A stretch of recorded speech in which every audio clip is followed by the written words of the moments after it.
Today on the Playbook Podcast, Donald Trump tries to get back on the front foot this week with a focus on affordability, but there are various obstacles in his way. We'll tell you what they are. Trump says he may speak to President Maduro with the buildup of American military in the Caribbean continuing. And as the president rages over gerrymandering, a state Republican gets a SWAT team sent to his home in Indiana. Welcome to American Politics in 2025. Good morning. This is Jack Blanchard. And I'm Dasha Burns. It is Monday, November 17th. How are you, Dasha? It is Monday. That's all you're saying. Tell me you had a wonderful That's what weekend. I've got. No, I did have a lovely walking weekend. The dog or whatever you yes, do, the pup Helly took his first trip to Home Depot, which was very exciting. So many sights and sounds and smells. He was a total hit. Everybody loved him. It was awesome. You've gone full domesticated, haven't you? Of course. Home Depot with a puppy. What could be better? All right. Well, Donald Trump is trying to get back on the front foot this week after what I'm going to say, Dasha, has been a bit of a nightmare couple of weeks for the president. Is that fair? He got those terrible election results at the start of the month. Then he got that Supreme Court case on tariffs, which sounded like it might not be going very well, although we haven't had the result yet. Then the Jeffrey Epstein thing came back and blew up in his face. We've got a MAGA base that's fractured and angry and in some cases pointing the finger at him. Feels like he needs to get back on the front foot for someone who likes so much winning. It hasn't been a lot of winning the last couple of weeks. Yeah, I think that's a fair assessment, and I think that is why he is showing increased frustration in his Truth Social posts. You could say that again. We got a very long one last night. Yes, we did. Before we talk about, let's just talk about what this new focus is. We talked about this last week, and in fact, you got the scoop on it really with your interview with James Blair, the White House aide, a few days before that, which is what they're trying to do. I think it's fair to say is a relentless focus on this issue of affordability that was raised initially by Democrats, the cost of living, the thing that won Trump the election last year, and then what won Democrats the elections a couple of weeks ago. Right. This is the big thing in American politics. It feels like the only thing in American politics sometimes is the cost of stuff. And they want a new focus, a relentless focus on it. We're going to hear a speech right tonight from Donald Trump where he's going to be talking about it again. He's trying to put it at the center of everything he does, but there's just a lot of other issues swirling around that make it hard for him to focus. James Blair and Susie Wiles and the core White House team have prepared this strategy for him to find every opportunity to talk about cost of living, to talk about affordability. They're starting to get him on message and start to do some policy moves. Like we saw some of the tariff changes recently that are all part and parcel of this strategic approach to getting back to what got him those votes in the first place. Let's talk about what these policy responses might be. You mentioned the tariffs, and you're right. At the end of last week, we saw some deals with some Central American countries, South American countries, part of which the aim is to try and lower some everyday costs for people, coffee, bananas, that sort of thing. It's a bit of a U-turn in a sense, because they've been busy telling us for months that raising tariffs doesn't actually put prices up, but now apparently cutting tariffs does help bring prices down, which is a little bit of a difficult circle to square, but whatever. We all know that tariffs are taxes on goods, and if you take them off, things will probably be cheaper. But there's more as well. There's a big conversation about healthcare ongoing in the Republican Party, right? And Trump's involved in that too. There are a lot of kind of schemes floating around, but this is, we've talked about this before, healthcare is a topic that has had Republicans on the back foot for a long time. There has not been a united, cohesive vision of what to do, except for that Obamacare is terrible and we should dismantle it. But there hasn't been something that they are all behind putting in its place. And Trump, of course, loves to reinvent the wheel with these sorts of things. So he may be looking to do that. I think that there will be a ton of hurdles ahead, and I don't know how much willpower there is for Republicans in Congress to really delve into this thing. Well, this is the thing. Like, there's stuff that you can do as a president to lower prices, and we've seen it last week. Just a quick thing. I mean, some of it's undoing the stuff he'd done before, to be fair, but whatever. Like, he's trying to bring prices down. He gets that it's important. They haven't got a lot of time to do something on healthcare. You know, these subsidies that the whole shutdown row was about, they run out at the end of December. If you're going to legislate on this, you've got a few weeks. Like, realistically, it's the 17th 17th of November today. You've got a month Yeah. to have a plan and that Congress can agree on. That is not a lot of time for something that, as you say, the Republican Party has been bashing itself over the head with for years and years. Are they really going to find a fix in a few weeks that's as good or seen as good as by voters as extending the subsidies would have been? Maybe, but it feels like pretty tight, and they need I to think get on with that's it. incredibly unrealistic. But there might be some other version of a stopgap measure that they can agree upon, maybe get some bipartisan support behind. Again, there hasn't been a ton of clarity around what that would look like. I mean, Trump is kicking around this idea of just giving people money. It's a pretty kind of simple way of looking at it, but essentially payments to The Americans. fiscal conservatives aren't going to love They that are not. idea. Well, this is, of course, is the problem, that anything you do, you have to bring your Republican coalition with you. And as a president who is, as time goes on, is going to find it harder to do that because, of course, his term is now 1 year into its final term, and power will start to seep away at some point. So that's going to be a big theme of the week. I think the Republicans trying to figure out a quick fix so that they don't find themselves at the end of the year with Donald Trump talking about how he's bringing people's prices down, but then millions of people finding that they're paying potentially hundreds of dollars more every month for healthcare, and that's going to blow a lot of people's budgets apart. That's right. But it's not just that. There are other reasons this week that he's going to find problems as he tries to talk endlessly about affordability, because the Epstein thing is not going away. And we've got this vote in the House tomorrow, Dasha, which is going to drive lots of conversation. We're going to see lots of Republicans voting with the Democrats to release the Epstein files. That's then going to turn into a conversation about what happens in the Senate. And so Trump's hope that all that goes away, well, that's not going to happen this week, right? No, it's absolutely not. And it seems like he has pivoted his messaging on it, at least with this Truth Social post overnight. Just tell our listeners what he said last night. He essentially said, I don't care. Go ahead and release all of the files. Let's get this over with and then get back to focusing on affordability and on the economy. I've got nothing to hide, but also let's go after these Democrats that are in these files. So it is a significant shift in that all of his messaging previously has been stop talking about it, stop thinking about it. Republicans, don't vote for it, don't touch it. They did a whole pressure campaign with MAGA Republicans like Lauren Boebert trying to convince them not to go down this road. They failed. And now there's a pivot saying, go for it.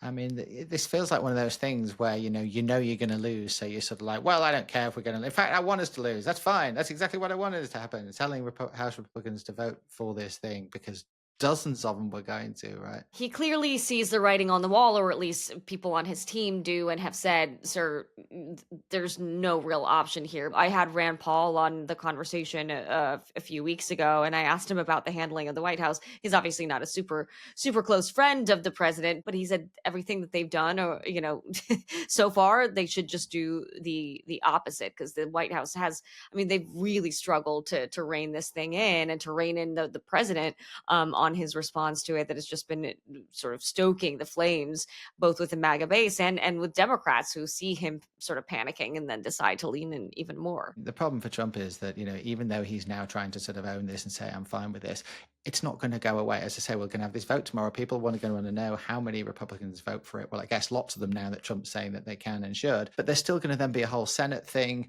There's still going to be then, if the Senate does it, is Trump going to sign a bill saying they release it? Is he really going to do that? Oh, I think he's going to have to. And then if they release it, imagine all of the news coverage that's then going to come when all of these files and documents and witness. This story is not going away any way you look at it. And so the idea that Donald Trump is going to be able to just talk about the price of coffee for the next 6 months still feels challenging to me on that front.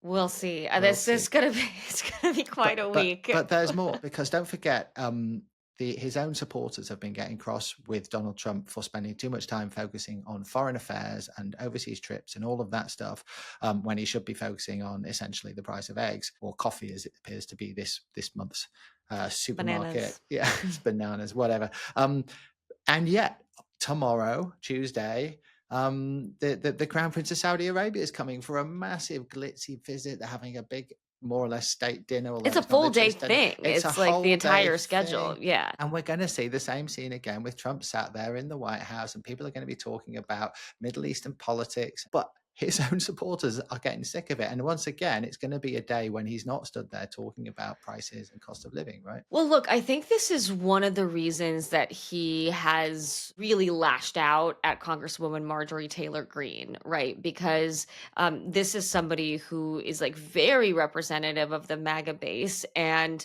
was such a loyal supporter of his for so long, and is suddenly breaking with him on all of the issues that are those touch points on Epstein, on healthcare and affordability, on H-1B visas, on his foreign interventionist inclinations that have surprised a lot of people, like the MTGs of the MAGA world. And she's creating, or he fears, I think, that she's creating this permission structure for more lawmakers, more people within that base to be more vocally and behind the scenes, I mean, just to break from him more on these sorts of issues. And that's really unsettling for someone who absolutely demands loyalty at all costs, right? He's been able to call anyone that disagrees with him a rhino because his the red MAGA America First people have been so hardcore with him on everything up until, the last several months. The funny thing is, he had this dramatic sort of divorce, if I can put it that way, from Marjorie Taylor Greene last Friday, and she was, showing text messages she'd exchanged with the president and so on. Her advice to him was lean into it and just release the Epstein files and then say it's all the Democrats' fault. He's done both of those things in the last couple of days, but he's taken her advice. He launched this investigation into Bill Clinton and all these other people, and now here he is leaning into it. She must be there going, yeah, that's exactly what I told you to do. Maybe they can just be friends again now. Let's talk about foreign affairs, funnily enough, because one of the other things that another thing MAGA's going to love. Right, exactly, is we have this growing issue and potentially about to become a hugely important issue about what Trump is going to do about or to Venezuela. And we're seeing this buildup of ships in the Caribbean. It happens slowly, and so you sort of lose sight of quite what is happening there. But if this was, let's say, Russia doing this in a different part of the world, you'd be watching it going, oh my goodness, something massive is about to happen. Now, the reporting out of the White House is that he hasn't yet decided what he's going to do, but he clearly now has the option of a major military operation at the click of his fingers if he wants to do it. And then last night, he gets asked if there's any update, and he reveals that he may be having, quote, some discussions with Maduro, the Venezuelan leader. Now, that would be a big shift from where we are at the moment. Trump's position is, oh, well, I'll talk to anybody. But he's saying that Venezuela wants to talk is his line. Well, that's indicative. They must be getting pretty worried over there looking at all these warships off their coast. Yeah, I mean, that's not a surprise that they're like, no. wait a second. I mean, look, like there are people in his administration that feel differently than the Marco Rubios of the world that are very aggressively anti-Maduro. There are others that are more sympathetic, or at least really don't want us to be in the business of regime change anymore. So there are some divides within his circle of people, and he is, as we've talked about this so often, somebody that solicits a whole lot of opinions as he is mulling over what he is going to do on any given issue. And who knows who was last in his ear as he's making decisions on Venezuela. But this is again something that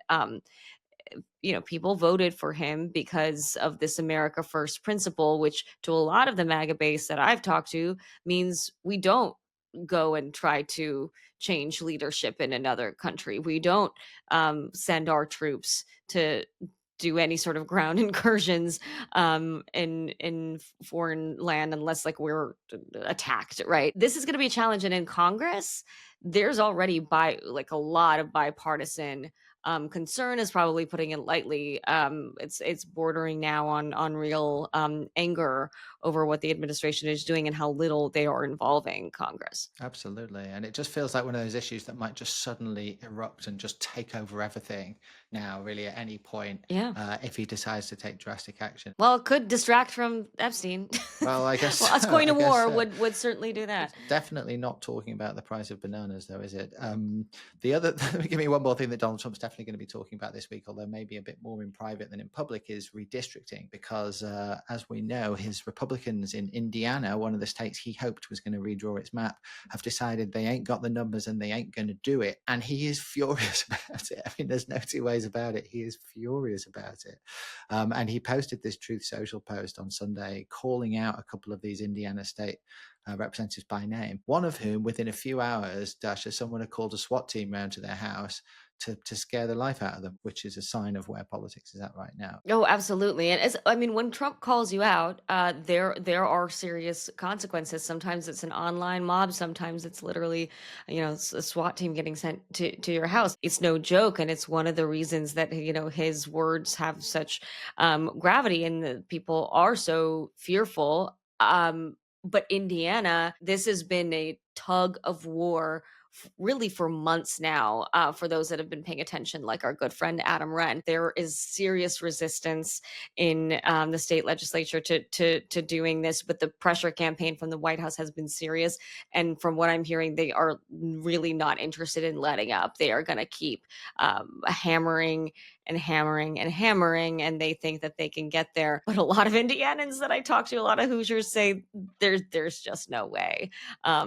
Given the state and local politics for these guys. Yeah, and in fact, Adam in the Playbook newsletter today reports that Trump is going to have some of these state reps in the White House one-on-one to try and twist their arm and talk them into it individually. The fact the president's giving up so much time to have all these individual meetings with random state Republicans gives you an idea of just how seriously he's taking every single seat he can get in this attempted redistricting. Right. That's right. Before we go, let's talk about the least likely political friendship of the week.